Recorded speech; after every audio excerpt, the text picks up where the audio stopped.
Audios filtrados, allanamientos y acusaciones contra Karina Milei, hermana del presidente argentino Javier Milei, presidente y adalid de los libertarios en América Latina, de momento Javier Milei. Hoy explicamos acá en Cuaderno de Economía en detalle de qué va toda esta trama, de qué va todo este culebrón, toda esta telenovela surgida entre la relación extraña, muy bizarra entre Javier Milei y su hermana Karina Milei, que en algunos casos funge hasta de primera dama. ¿De qué se les acusa y cuáles son los principales, sobre todo, hierros, errores del gobierno de Javier Milei de momento? Así que sin más, bienvenidos a Cuaderno de Economía, un podcast de economía que habla en tu idioma. A ver, primer bloque de presentación y de contexto. A ver, el breve perfil de Javier Milei nos lleva a considerarlo, sí, un economista no liberal en el sentido anglosajón, politólogo de la palabra, sino más bien libertario, en el sentido de liberal de segunda mano, de segunda clase. Llegó a la presidencia, sí, efectivamente, con un discurso extremista, anti-establishment y sobre todo un discurso en extremo populista, demagógico y antitécnico. Tres dimensiones que caracterizan a la retórica extremista, no solo en América Latina, sino en el resto del planeta. El rol, el papel que se le asignó a Karina Milei, la hermana, insistimos, por tercera vez, de Javier Milei. Bien, el papel que se le ha otorgado a esta señora, señorita, no sabemos si está casada o no, más allá de la relación nuevamente bizarra, extraña, truculenta que tiene con su hermano, sabemos que es secretaria general de la presidencia y esto es un puesto, este es un cargo público de funcionaria donde tampoco se tiene mucha trazabilidad a propósito del secretariado alrededor de la presidencia. Vendría a ser más o menos, si nosotros jalamos un poco la cuerda, una suerte de jefa de asesores del gabinete acá en Perú, jefa de asesores del gabinete de la presidencia del Consejo de Ministros, probablemente, no lo sabemos. Y es considerada, abro comillas, por la prensa, prensa evidentemente independiente de Argentina y sobre todo de Buenos Aires, como, insisto, abro comillas, la hermana todopoderosa dentro del círculo de poder de Javier Milei del gobierno argentino, ¿verdad? Entonces, hay ahí muchas dimensiones desde donde nosotros tenemos que hilvanar fino. ¿Y por qué digo hilvanar fino? Porque acá estamos hablando de el caso de una hermana, de una parienta directa, no es un caso de consanguinidad lejano, ¿no? De segundo, tercer grado, es la hermana del presidente.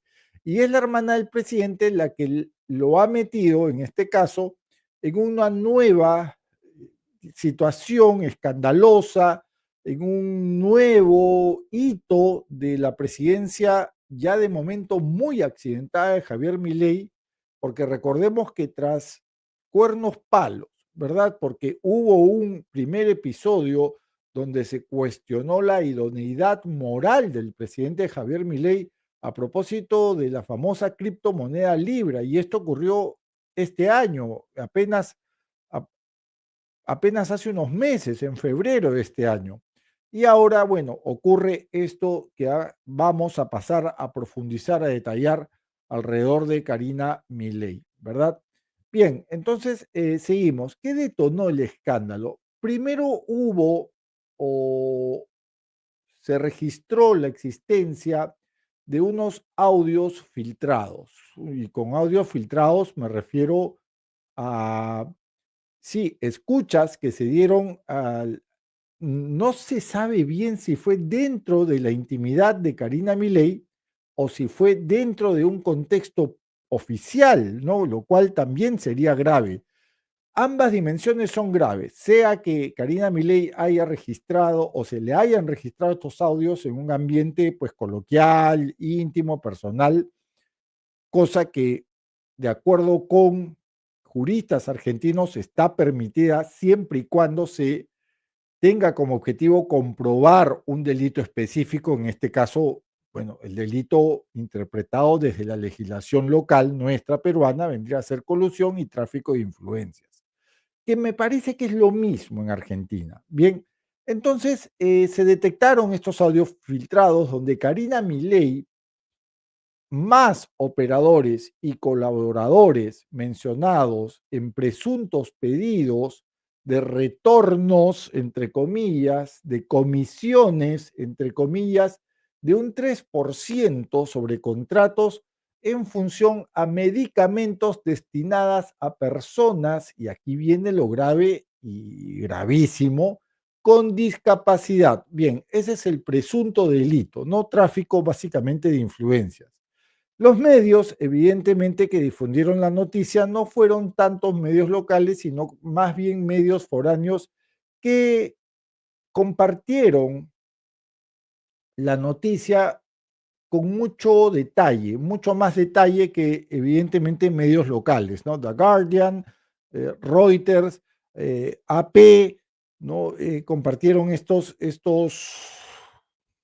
evidentes audios que decantan increíblemente en un presunto delito, ¿verdad? Entonces, la evidencia que se ha colocado en debate alrededor de Karina Milei, ¿no? Y este entramado a propósito de lo que viene ocurriendo en, en la Casa Rosada, ¿no? En la Casa Rosada, esto también viene a propósito de una situación económica específica, pues, ¿no? Una situación económica específica que sin duda alguna también atañe al presidente de la República, ¿no? A Javier Milei, ¿no?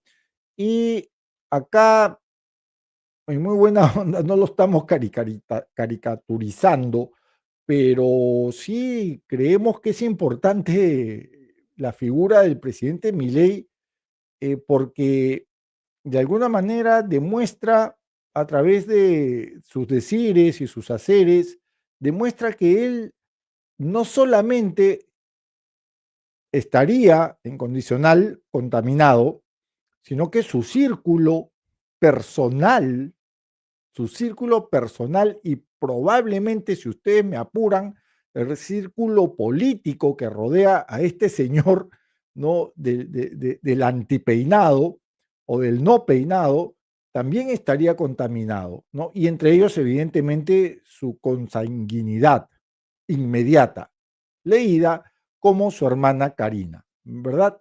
Bien, entonces lo que se está debatiendo, lo que se está discutiendo en este momento, ¿no? Lo que se pone en duda y lo que se pone sobre la mesa y lo que se pone a discusión, ¿no? Tiene que ver con los siguientes bullets, ¿no? Básicamente son tres cuestiones claves dentro de este entramado Karina 3%, Milei y Javier criptomoneda Libra Milei.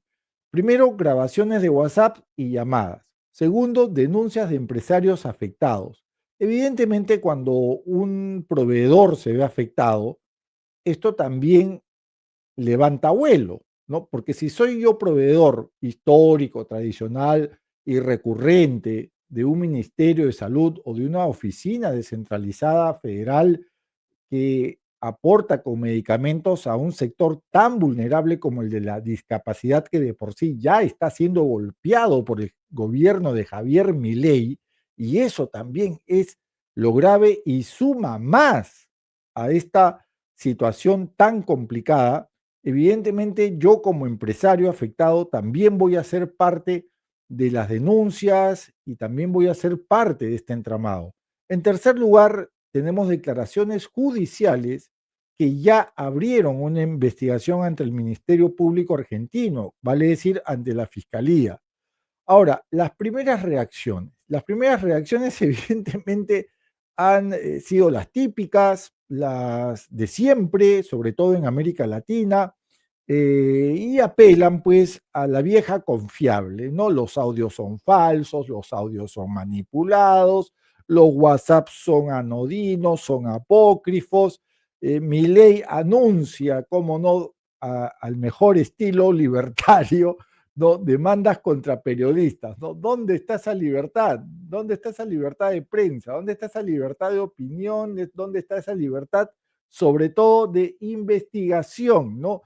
Porque claro, si estamos hablando de libertarismo, también estamos hablando de un gobernante que se constituye a sí mismo y se autoproclama como un gobernante libertario, pero además y todavía dentro de ese concepto de libertarismo latinoamericano se ubica también el concepto evidentemente de libertad de prensa y libertad de investigación.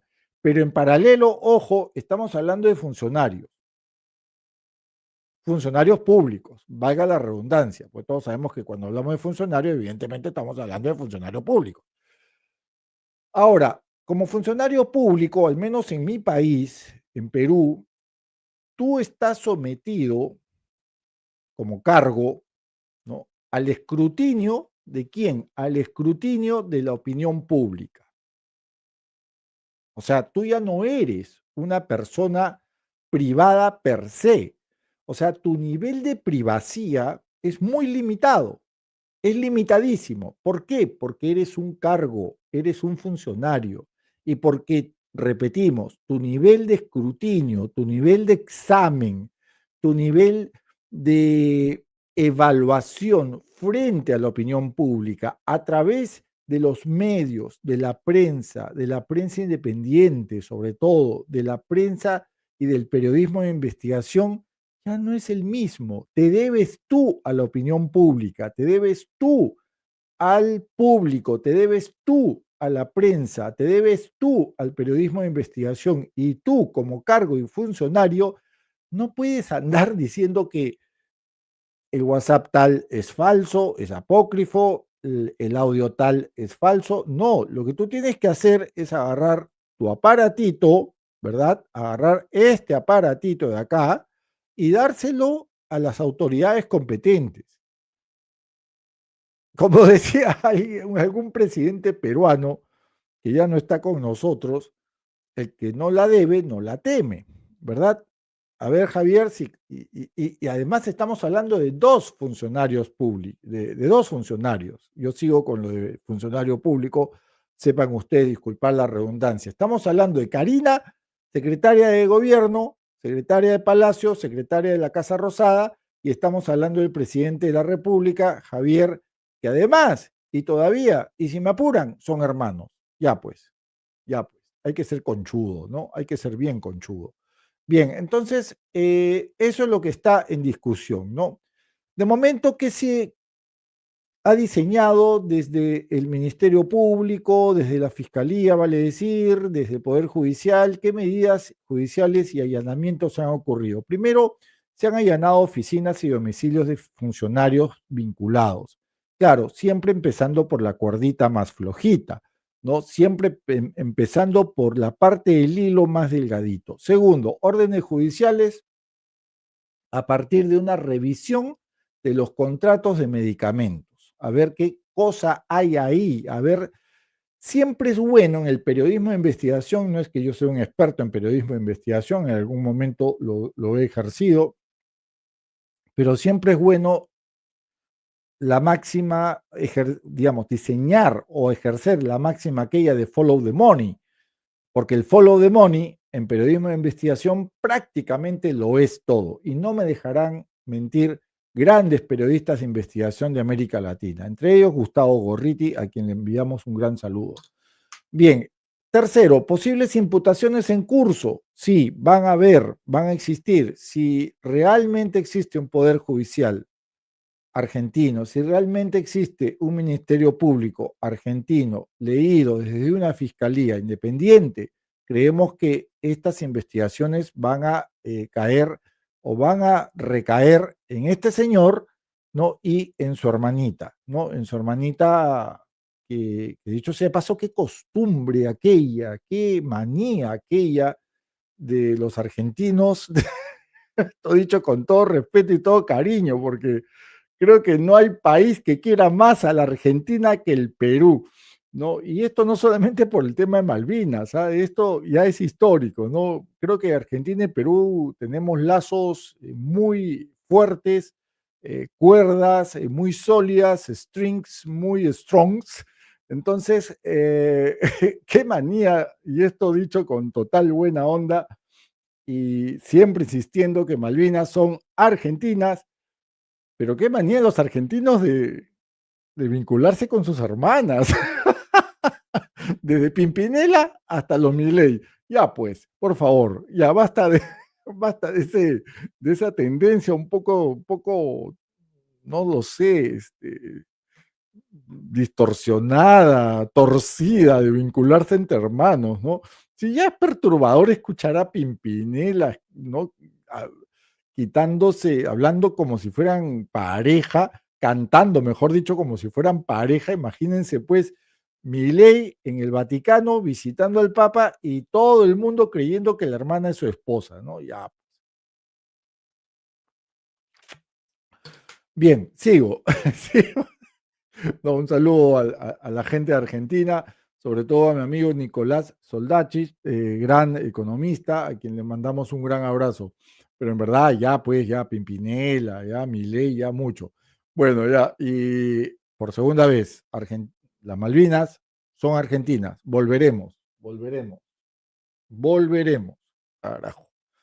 El Perú ahí presente con Argentina en Malvinas, me acuerdo yo. Bueno, entonces hablábamos de posibles imputaciones en curso, habíamos hablado antes de allanamientos en oficinas y en casas, domicilios de funcionarios vinculados. Espero que ningún funcionario se acerque al convento de alguna monja con bolsas negras. Este, esto ya los que siguen las noticias argentinas, de Argentina ya me entenderán. Esto es de la época de Cristina Fernández, hombre. Bueno, sí, siguen con las órdenes judiciales en curso, existen también otras existe la posibilidad de imputaciones también que ya están en camino. Y lo dicho a propósito de la postura oficial, ¿no? Lo de siempre, ¿no? Esos audios no son míos, ¿no? Aunque Karina Milei no se encuentra oficialmente acusada, porque bueno, sabemos que las fiscalías en América Latina son muy poco céleres. Decíamos que formalmente no se encuentra imputada, su nombre sí aparece en los audios y en las denuncias, ¿no? Sí aparece, ¿no? Sí está ella, ¿no? Como Karina Milei, y no sé cuál sea su segundo apellido, ¿no? Bueno, reacciones políticas ante esto, ¿no? Sabemos que Argentina no, evidentemente no pasa por un buen momento, no solamente desde lo económico, sino también desde lo social, y evidentemente con esto que viene ocurriendo, con estas situaciones que las ha provocado, la provocan los mismos, antes la había provocado Javier Milei con su criptomoneda Libra, ¿no? Que es una presunta estafa, hay que decirlo con todos sus nombres, caray, es una presunta estafa diseñada y de la que fue parte el presidente Javier Milei y que, como repetimos, funcionario, cargo, ¿no? Cargo público, debe de explicar porque tiene ese deber, ¿no?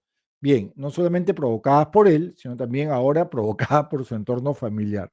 Y a saber qué cosas más hay, porque no creemos que esto termine aquí. Esto puede ser la punta del iceberg, ¿no? Porque sabemos que Milei sí se aparecía con una motosierra, pero también se aparecía con una bolsa al costado. Es decir, en una mano agarraba la motosierra y en la otra mano agarraba la bolsa, ¿no?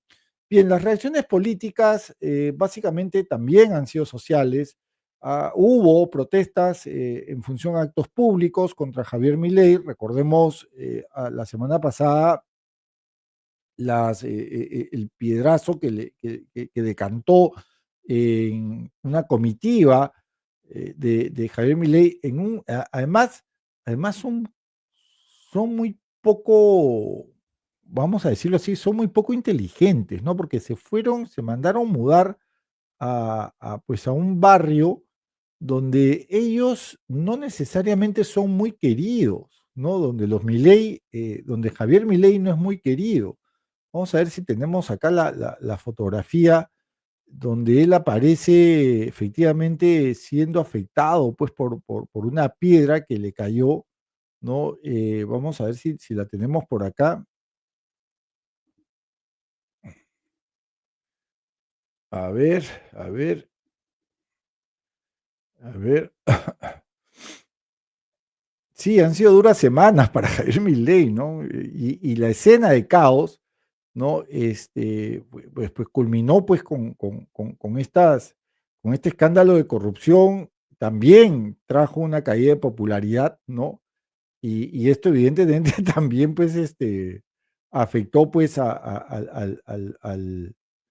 señor Milei, ¿no? Entonces vamos a ver si podemos verlo agazapado él, ¿no? Agazapado en esta comitiva.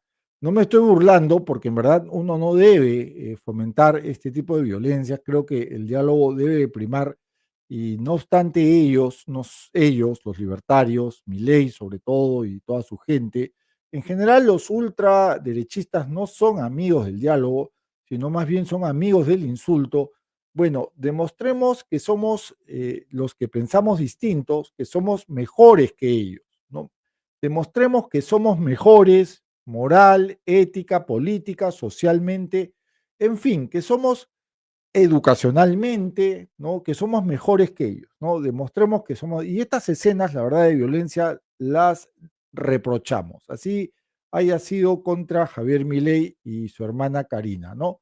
Entonces, reprochamos estas escenas y las rechazamos sin duda, ¿no? Pero bueno, continuamos indicando que las protestas en actos públicos de Javier Milei se dieron, ¿no? Se dieron, tenemos esto en captura. Los piedrazos, en segundo lugar, no faltaron en mítines dentro o fuera de los vehículos presidenciales. Por suerte no hubo heridos que lamentar.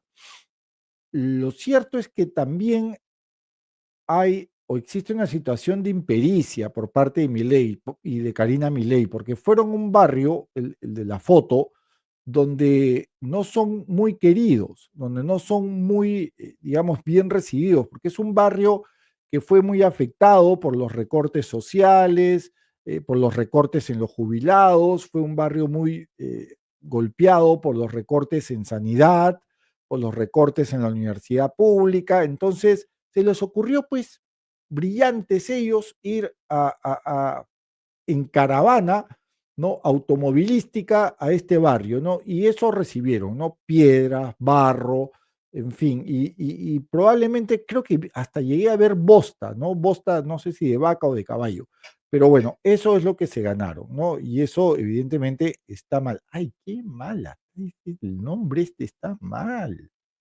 Nadie me avisa, Dios mío, qué cosa. Vamos a corregir ya un ratito, ¿ya? A ver que no puede ser, pues esto, caramba. A ver, vamos a ver. Editar nombre, dice cuaderno de cognomía. Dios mío. Y ahora sí, ya. Ahora sí, ya. Sigamos entonces. Las reacciones también estuvieron en la línea de una polarización evidentemente creciente, polarización que es parte también de la retórica libertaria.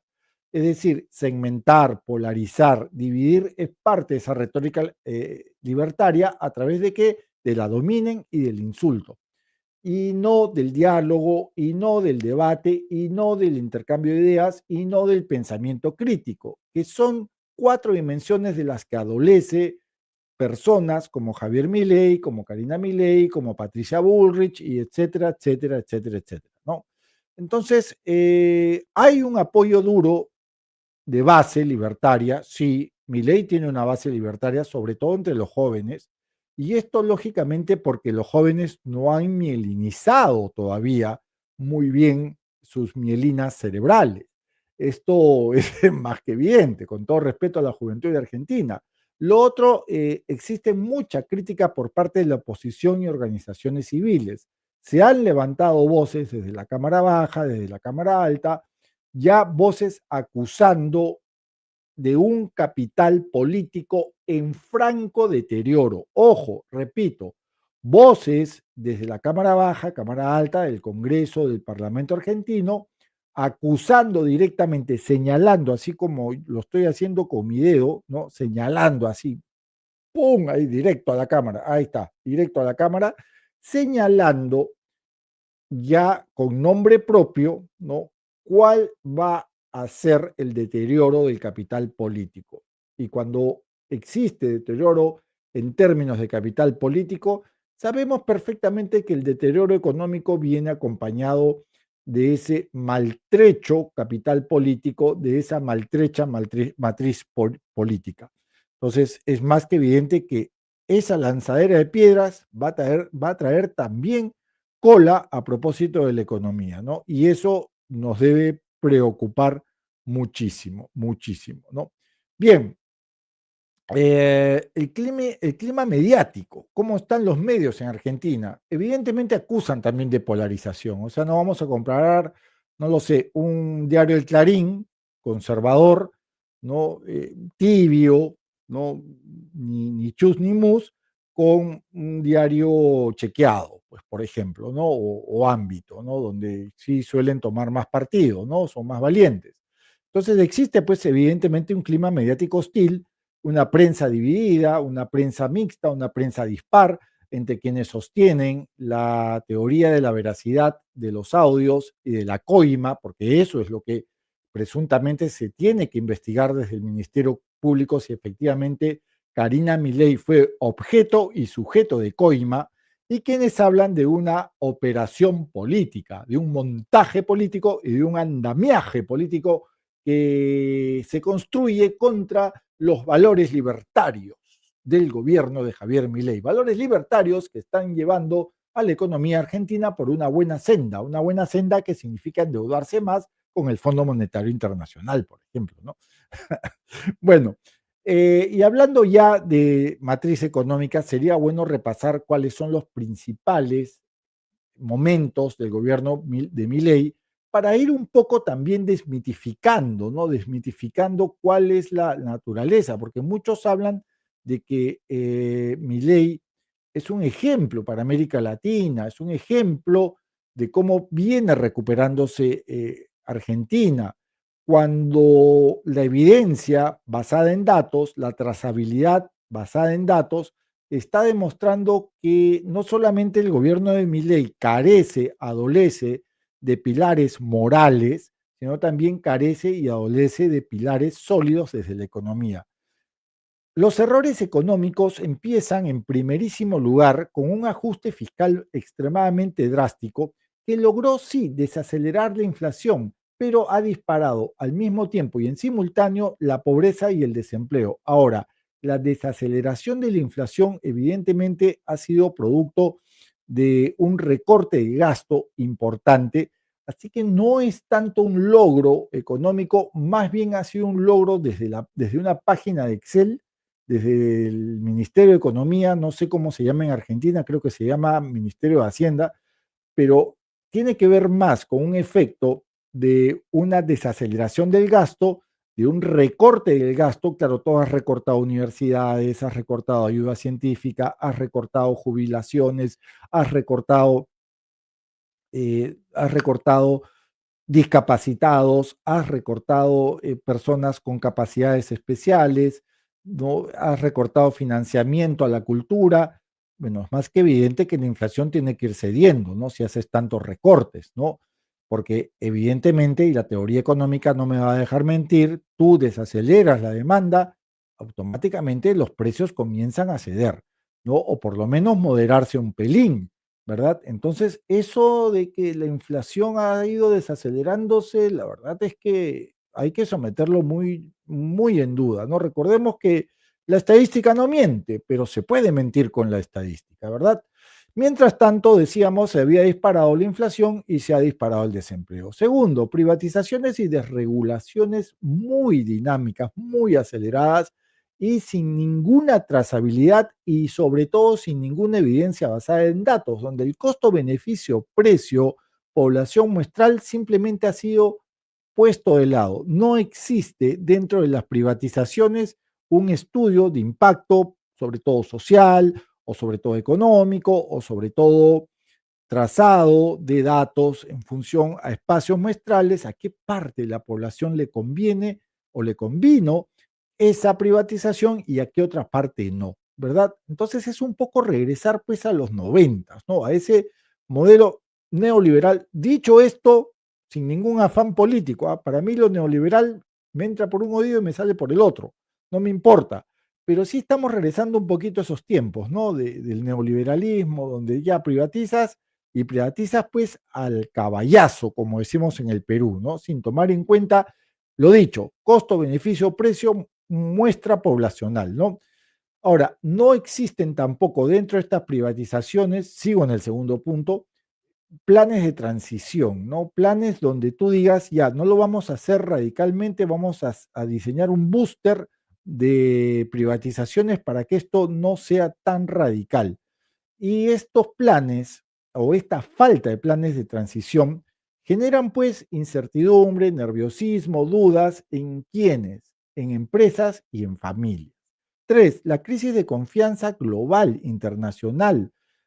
Existen dentro del costo político que significan los escándalos políticos, la inmoralidad, la presunta inmoralidad política, criptolibra, Karina 3% Milei, en fin, estos, existen dentro de estos escándalos políticos una lectura, ¿no? Donde el riesgo país y la volatilidad cambiaria te va a pasar tarde o temprano, más temprano que tarde la factura, ¿no? Ahora, esto también nos lleva a un cuarto punto. Existe mucha concentración de poder en Karina Milei. Las acusaciones de nepotismo alrededor de la todopoderosa de la Casa Rosada no se dejan de lado. Y la falta de transparencia por parte de esta funcionaria, de este cargo público, también no se dejan de lado, ¿no? Por otro lado, ya en quinto lugar, el estilo confrontativo, ¿no? El estilo, como decimos en Perú, achorado, el estilo bruto y achorado, ¿no? Contra periodistas, contra medios, contra sindicatos, contra colectivos civiles, contra asociaciones de madres, contra jubilados, contra asociaciones de discapacitados, contra movimientos sociales, también te va a pasar tarde o temprano, más temprano que tarde la factura, ¿no? En sexto lugar, existen cuestionamientos por parte de organismos de derechos humanos sobre o a propósito de las protestas reprimidas contra jubilados, contra niños, ¿ok? Y libertades cívicas.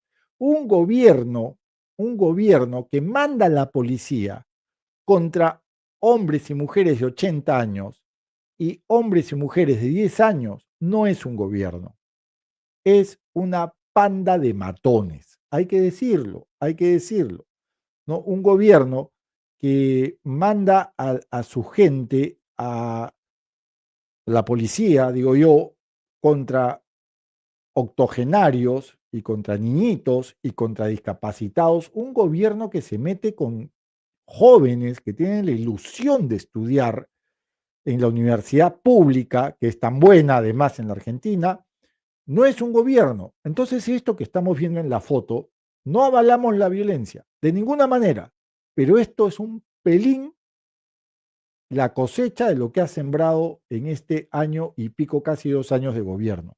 Así que ahí lo dejo para la reflexión.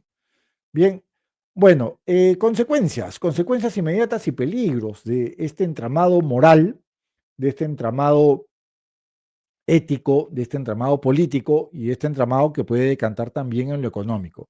El riesgo político evidentemente, ya lo adelanté, es la pérdida de capital político y esto es importante en una situación donde Milei prácticamente no tiene respaldo popular. Recordemos que Milei llegó con un voto joven, duro sí, pero joven, y el voto joven es extremadamente volátil. Erosión de la legitimidad. Claro, nadie está dudando de que el gobierno de Milei sea un gobierno, digamos, legítimo, pero la legitimidad también nace del pueblo.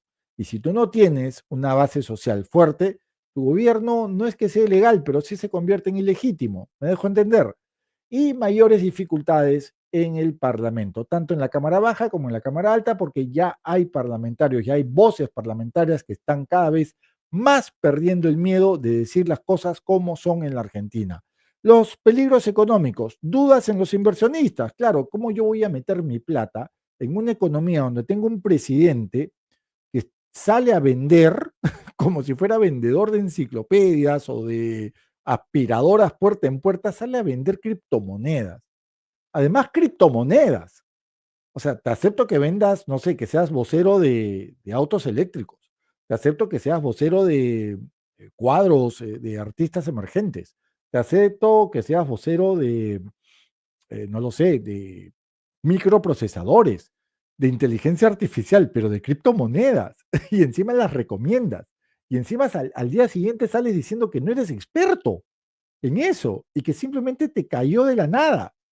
Y luego salen terceras personas, entre ellas tu propia hermana, diciendo que, bueno, no diciendo directamente, pero sí hay evidencia, de acuerdo con políticos argentinos de oposición, de que Karina Milei supuestamente, presuntamente, armó todo este andamio para que su hermanito salga a decir esta barrabasada en dónde, en nada menos y nada más que en la red X, ¿no? Y aquí podemos ver su tweet de febrero, perdón, promocionando pues la bendita criptomoneda, ¿no? La Argentina liberal crece. Dios mío, la Argentina liberal crece. Este proyecto privado se dedicará a incentivar el crecimiento de la economía argentina, ¿viste? Fondeando pequeñas empresas y emprendimientos argentinos, che. El mundo quiere invertir en la Argentina. Viva la libertad project.com. Contrato ese Libra. ¡Viva la libertad, carajo! Encima le robó esa frase, me parece, al actor La Serna en la película El cruce de los Andes del año 2010. O le habrá robado la libertad a don José de San Martín, ¿no? El verdadero Capitán América, y me pongo de pie por don José de San Martín. Pero lo cierto es que tú, siendo presidente, no puedes seguir, no puedes hacer esto, pues. Esto no lo puedes hacer y hay consecuencias políticas alrededor de ello, ¿no? Existen tus consecuencias políticas y tienes que pagar por eso. No puedes, esto ha pasado en marzo. En cualquier otra economía ya no, Milei ya no estaría de presidente. Pero acá en América Latina, pues estamos en el país, América Latina es un parque temático, ¿no?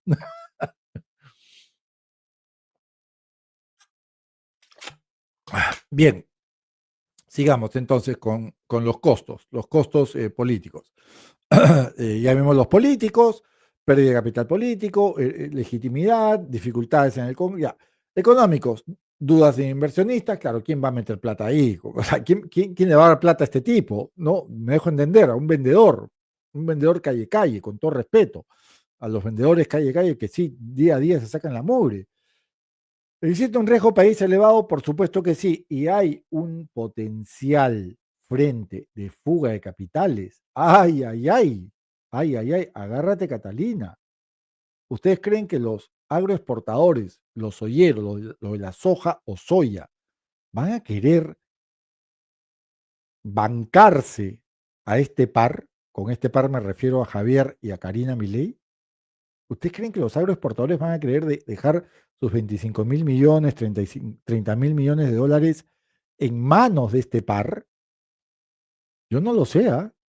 Yo no lo sé, yo no lo sé. Ahora, los agroexportadores, los olleros, o la gente de la soja o de la soya, como quieran llamarlo, ¿no? Históricamente han sacado su plata. Entonces no les va a temblar la mano para sacar la plata ahora, sobre todo con esta horquilla de inmoralidad, de debilidad institucional, porque esto ¿Qué ha ocurrido? Esto que ocurrió con la Libra y esto que ahora ha ocurrido con Karina 3% Milei es debilidad institucional, es falta de control, es falta de vigilancia, es falta de auditoría, es falta de defensoría. Esto es debilidad institucional químicamente pura, ¿ok? Y las consecuencias sociales, ¿no? Existe un clima permanente de zozobra y de radicalización de posiciones, ¿no? Tenemos a Cristina Fernández.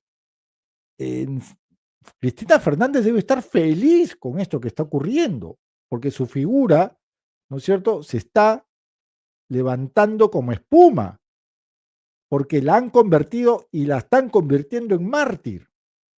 Me dejo entender, no soy hincha de Cristina Fernández, a mí me parece que, a mí me ha parecido que la pareja presidencial conyugal ha sido una de las cosas peores que le ha pasado a la Argentina, ese populismo, esa farra fiscal, ha sido peor que dos bombas atómicas. Esas diferentes cabezas del peronismo han sido peor que dos COVID seguidas. Pero ante esto, mejor nos quedamos pues con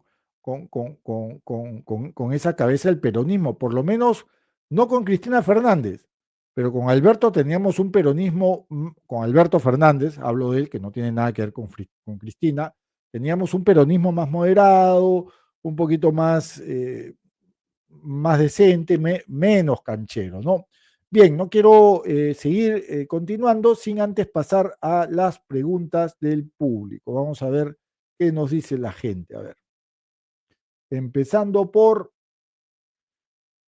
a ver, acá hay un comentario muy simpático. A tomar por culo, dice, los zurdos sidosos son un meme, ya. A vos, ¿quién sos, viejo sidoso pedófilo? Ay, Dios mío. A Milei lo bancamos los argentinos. Vos, viejo pedófilo, preocupate por tu país de mierda, viejo. Ay, Dios mío. Dios mío, mira todo lo que hice. A Milei lo bancamos. Bueno, báncatelo. Báncatelo mientras puedas, ¿no? A tomar por culo, porque la verdad es que, como están las cosas, mi querido, ni para las medicinas contra el VIH vas a poder encontrar, ¿no?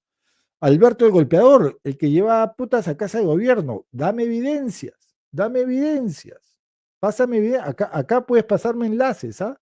Ojo, acá, anónimo, valiente anónimo, valiente anónimo, puedes pasarme evidencias por acá, ¿ah? ¿No? Oye, este país de M, como tú lo llamas, ¿ya? A ti te dio armas en Malvinas, a ti te dio alimentos para tus soldados en Malvinas. Ojo, este país de M, como tú lo llamas, a ti les dio abrigo a tus soldados en Malvinas. Cuando tu junta militar se olvidó de esos chicos de 18 años, este gobierno M les dio a ustedes aviones. Y este gobierno M tuvo que enviar esos aviones viajando casi al ras para evitar los radares de Chile. ¿Ya? Ese es este país de M que tú dices. Y te aseguro que si tú dices esto a tu cuadra de Perú, tu cuadra te lincha, tu cuadra te levanta en peso, compadre. ¿Ya? Así que ten cuidado cuando hables del Perú. Sobre todo ten cuidado cuando hables del Perú, ¿sabes dónde? En Argentina. En Argentina ten cuidado cuando insultas al Perú, compadre. ¿Ya? Así que ten cuidadito. ¿Ya? Y yo a ti te voy a, como eres un mal argentino, ¿no? Como eres un argentino que no merece haber nacido en esa tierra bendita, ¿no? Vamos a bloquearte. Eso es. Qué rico es bloquearte. Listo.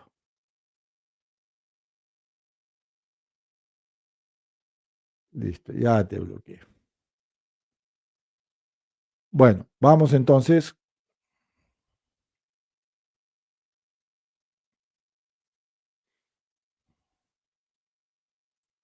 Ahora, ¿cómo saco este?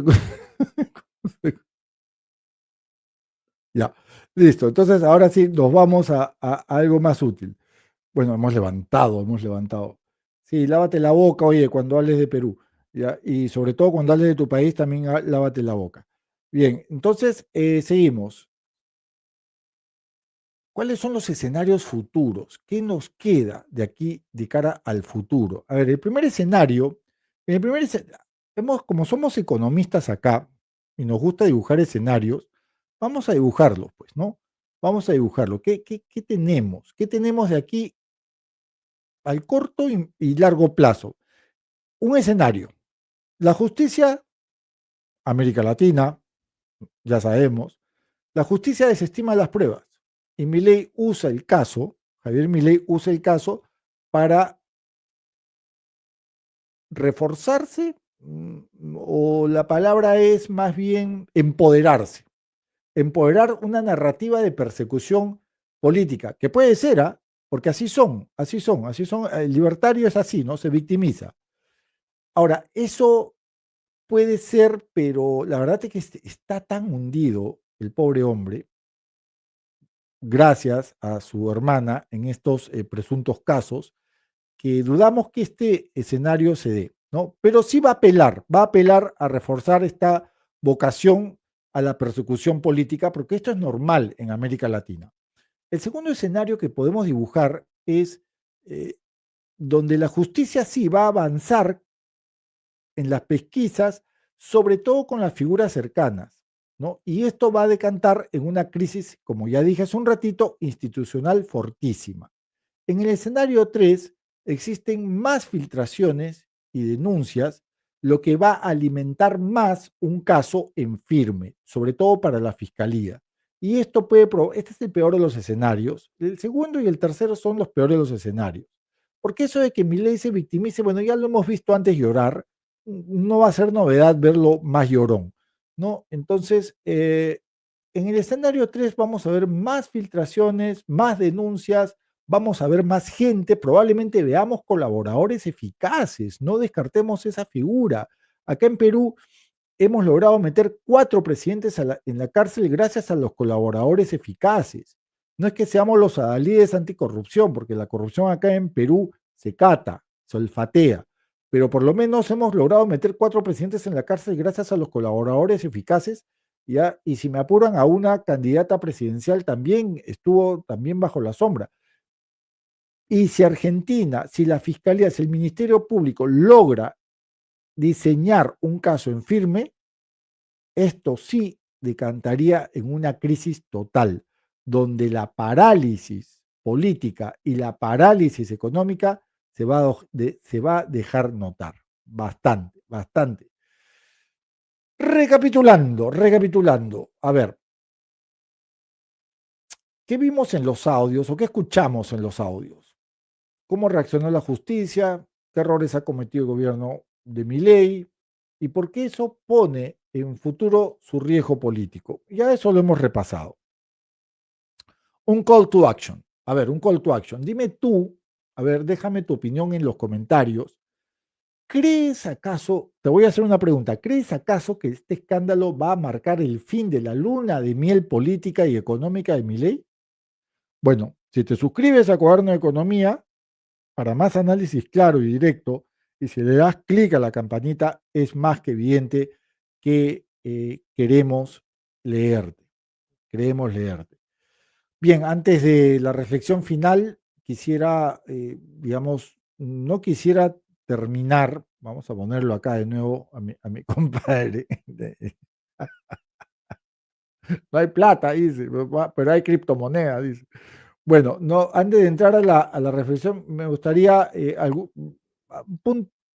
digamos, puntualizar algunas pinceladas, algunos anexos. Milei endeudó a Argentina con el FMI, cuando hablaba pestes del FMI, ¿no?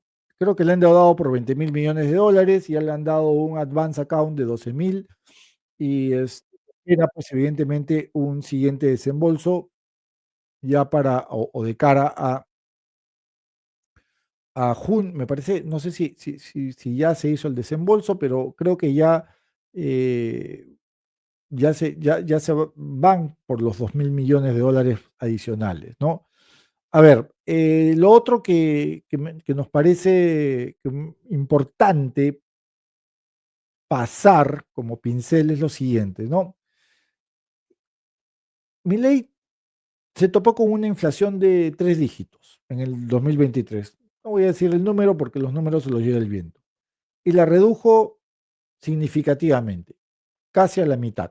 Igual quedó en el 2024 en 3 dígitos, ¿no? Pero la pobreza, el primer año llegó a rozar el 57% de pobreza monetaria. Bajó al 38% ya hacia fines del 2024, ¿no? Y se espera que siga bajando ya para el cierre de este año. El PBI en el 2024 cayó la Argentina en recesión y de ahí rebotó ya para el... Se espera que rebote para este año y va a rebotar bastante. Claro, cualquier cosa va a crecer en Argentina al lado del 2024, o sea que eso no es meritorio.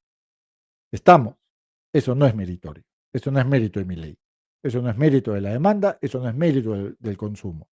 Al contrario, mérito de mi ley es que esta economía no crezca más, me dejo entender. Entonces, ahí hay, creo que cosas que tenemos que entender muy bien, ¿no? Cosas que tenemos que entender. Y bueno, ahora, los que defienden el modelo de Milley hablan de la reducción de la pobreza, pero acá creo que faltó el ojo de un economista. Evidentemente, cuando tú controlas la inflación, controlas la pobreza. Eso no hay duda, eso es de manual, eso es de primer año de económicas de cualquier universidad. Pero cuando tú reactivas parcialmente los salarios y las transferencias sociales, también combates pobreza. Y eso es lo que ha hecho Milei. Eso es lo que no te dice la prensa.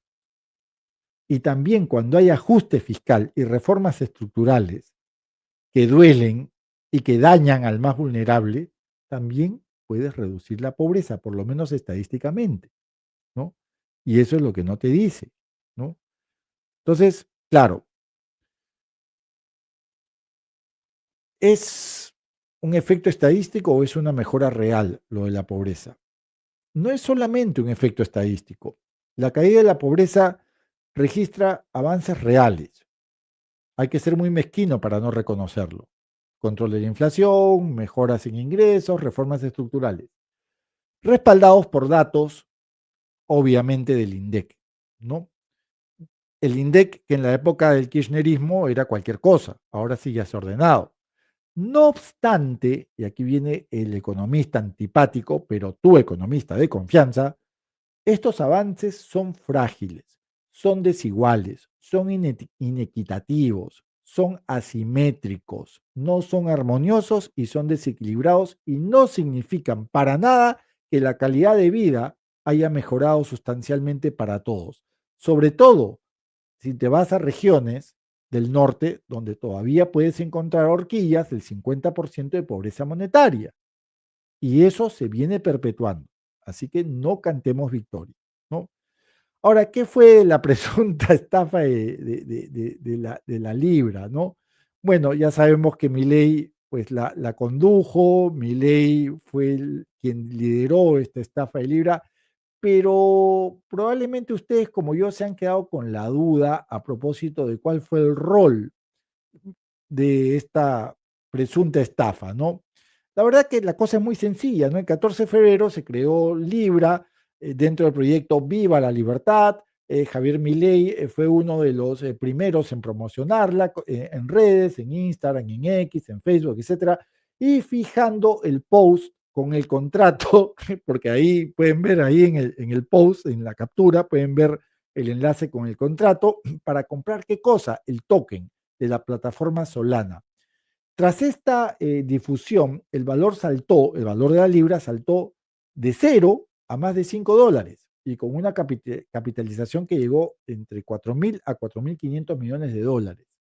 El pump and dump bendito de Milei, pocos minutos después, ¿no? Sufrió un colapso, ¿no es cierto? Porque vendieron masivamente sus participaciones, ¿no es cierto? Obteniendo evidentemente enormes ganancias. O sea, la fiesta duró poquitísimo, duró una pestañadita, ¿no? Y se estimó en ese momento, se calculó, se computó que lucraron alrededor de 280, casi 300 millones de dólares. Fueron lo que lucraron los que diseñaron la bendita moneda, los que estuvieron detrás de la criptomoneda. Y esto afectó entre 50 a casi 74.000 inversionistas. Es la típica operación pump and dump. Lean lo que es una operación pump and dump y se darán cuenta de que esto es gravísimo. ¿Cuál fue la respuesta oficial de Milei? Milei borró al toque su tweet, su publicación, todo, y dijo, yo no estaba interiorizado en el proyecto, ¿viste? Y publicó, y dice que lo publicó de buena fe. Habrá que creerle. Y rechazó evidentemente cualquier insinuación de responsabilidad, dijo que si vas al casino y perdés plata, ¿cuál es el reclamo? No hay estafa. Y hasta cierto punto hay que darle la razón a Milei, porque nadie les puso una pistola para invertir acá a la gente en esta criptomoneda libre, ¿no?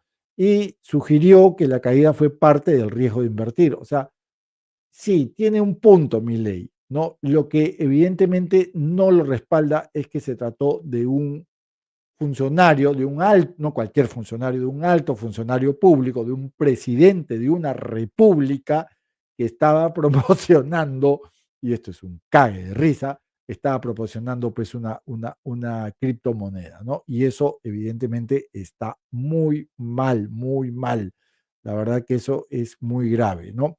Bien, pero ustedes como yo se deben haber quedado con la curiosidad. ¿Cuál fue el rol? ¿Qué chongo tuvo Karina Milei en todo este culebrón, en toda esta novela? Yo se los cuento ahorita.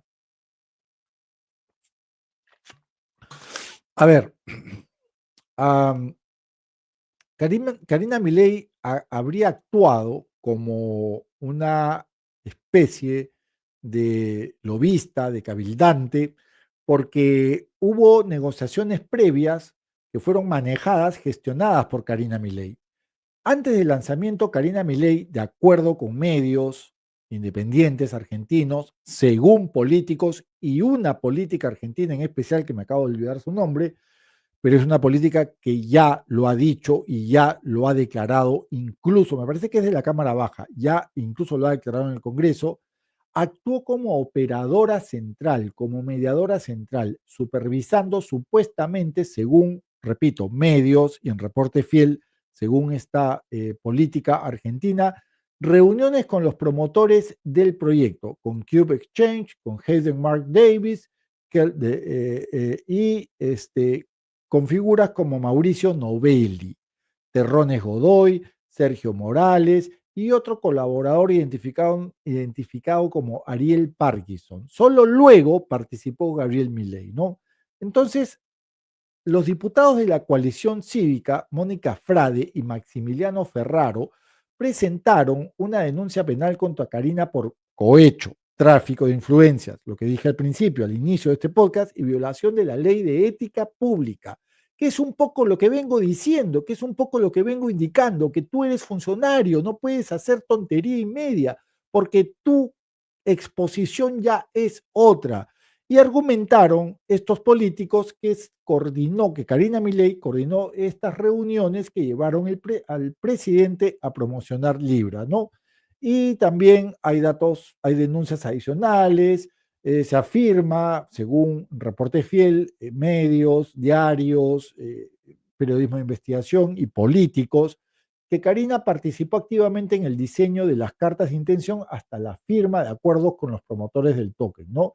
Y existe, de hecho, ya una investigación en curso, ¿no? El abogado Gregorio Dalbón, así se llama, Dalbón, solicitó, ¿no? Requirió el secuestro de los celulares, es lo que decía al principio, no era broma lo del celular, de Milei, de Karina Milei y del vocero Manuel Adorni, para iniciar una serie de pesquisas, investigar los vínculos, las relaciones, los cabildeos, los supuestos, los presuntos cabildeos, los presuntos lobbies y las comunicaciones vinculadas con el caso Libra, ¿no?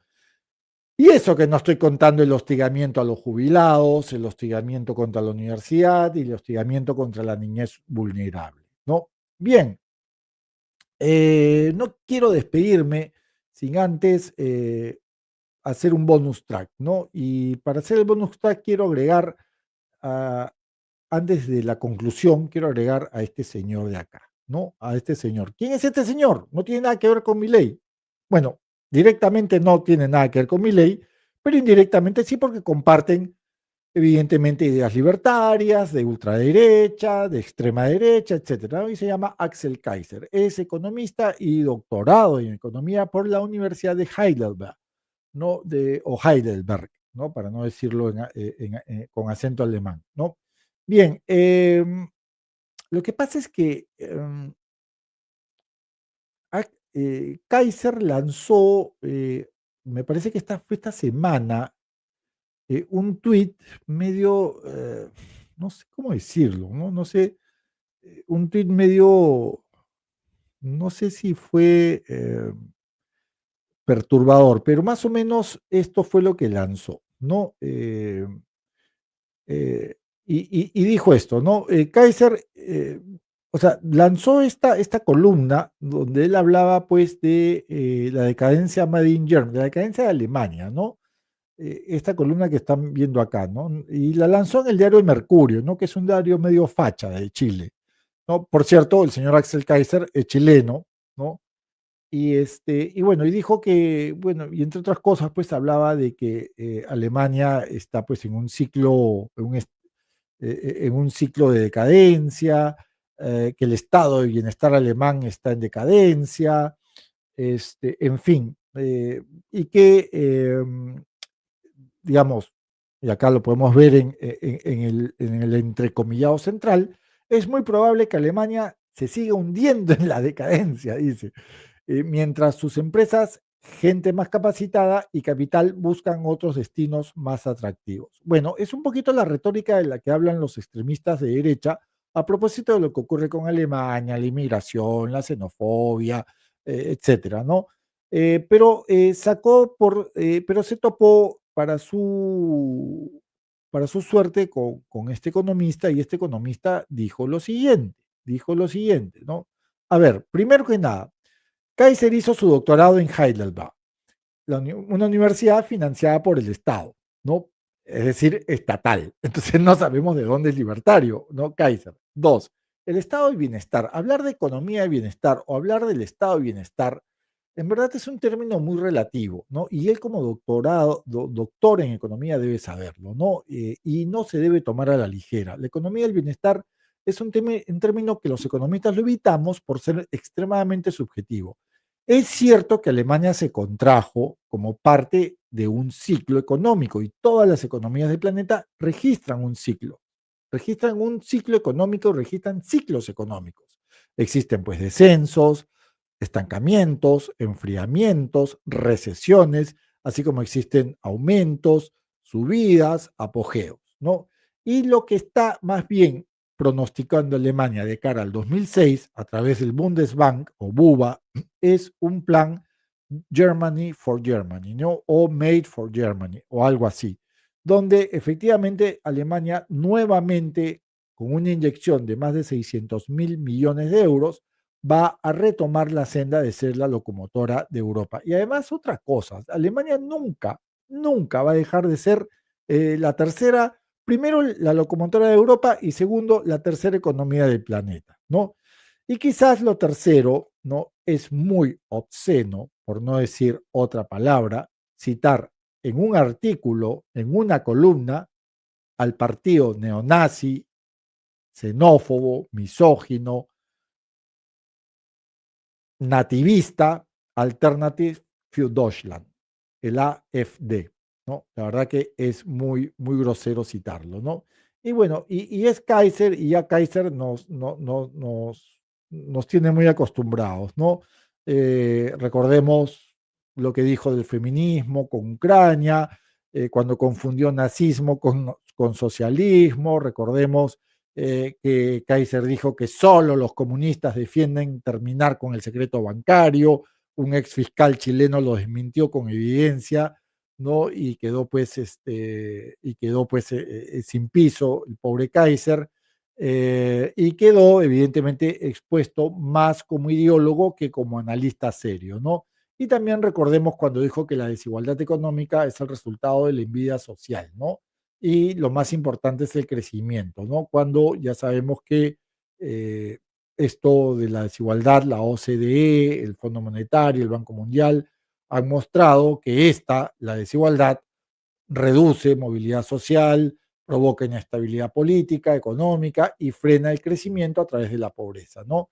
Y que el modelo neoliberal, dijo Kaiser en alguna oportunidad, en reporte fiel, redujo la pobreza, ¿no? Y sabemos que parte de la reducción de la pobreza se debe al éxito, ¿no? de Chile, ¿no? A propósito de los precios del cobre, ¿no? Recordemos que Chile y Perú explican más o menos 2/5 de la oferta mundial de cobre, ¿no? Históricamente los precios del cobre han tenido ciclos altos en las últimas 3 décadas, y esto ha permitido evidentemente que Chile maneje una horquilla de pobreza de entre el 5 y 6% de pobreza monetaria, de entre el 5 y 6% de su población, ¿no?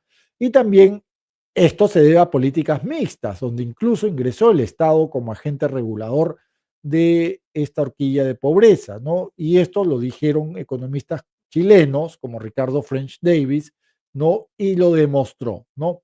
Entonces, creemos que la crítica hacia Axel Kaiser, ¿no? Como colofón a este entramado, es la siguiente, ¿no? Que él reduce los problemas complejos a explicaciones muy simplistas, ¿no? Y en consecuencia su discurso funciona más como una ideología política que como un análisis económico riguroso, ¿no? Bien, ahora sí, señoras y señores, no saquemos a Axel Kaiser de acá, ¿no? Y vayamos a la reflexión final. Vayamos a la reflexión final de este podcast, ¿no? Vayamos a la reflexión final. A ver, el libertarismo, la extrema derecha, el populismo, la demagogia nacionalista o nativista, se presentan en ocasiones como faros de la libertad. Pero muchas veces son solo eso, son fuegos efímeros, banales, fatuos, en el pantano, en aquel pantano que se llama política. Brillan, sí, por un instante muy pequeñito, encandilan a la gente descontenta, pero terminan por desorientar y perder a quienes lo siguen. Y terminan sembrando odios, misoginia, xenofobia, homofobia, progreso, derechos, democracia, libertades. Libertades como, por ejemplo, ok, reclaman libertad, pero al mismo tiempo aplauden aranceles. No hay coherencia. Milley, Trump, Kaiser, Bolsonaro, Salvini, Biden, Meloni o Abascal, o los partidos neonazis como AfD en Alemania o Vox en España, son rostros diferentes, pero de un mismo espejismo y que guardan un mismo patrón, el de vender odio y miedo como si fuesen esperanza. Nos prometen un amanecer de grandeza, pero lo que siembran es noche, es oscuridad, es división, es polarización, es desprecio por los más vulnerables, es desprecio por la vida. La historia nos ha advertido muchas veces, ya demasiadas diría yo, que cuando el populismo de ultraderecha o el fascismo avanza, lo que retrocede no es solo la economía, lo que retrocede también es la dignidad humana. Y esa lección está escrita con sangre en las páginas, sobre todo del siglo XX, del siglo pasado. Por eso, o por ello, el desafío, el gran desafío de nuestro tiempo, no es rendirnos ante las voces que gritan más fuerte, las que insultan más, sino cultivar el silencio que piensa, el debate y el diálogo que construye y la solidaridad que sostiene a quienes más lo necesitan. Porque la verdadera libertad, señor Milei, Kaiser, Trump, Bolsonaro, Salvini, Biden, Meloni, señora Bascal, bien, la verdadera libertad no está en destruir, en denostar, en insultar a la otredad, sino en convivir con ella. Y el verdadero progreso no se mide en gritos ni en mercados desregulados, sino en la capacidad de una sociedad de no olvidar nunca qué cosa, su propia humanidad, su ser humano. Al final, la pregunta que debemos hacernos no es qué líderes seguir o a qué líderes seguir, sino qué valores queremos defender. Y esa respuesta, si es la correcta, siempre está al lado de la justicia, de la empatía y la verdad. Muchas gracias. Nos vemos la próxima semana. Chao.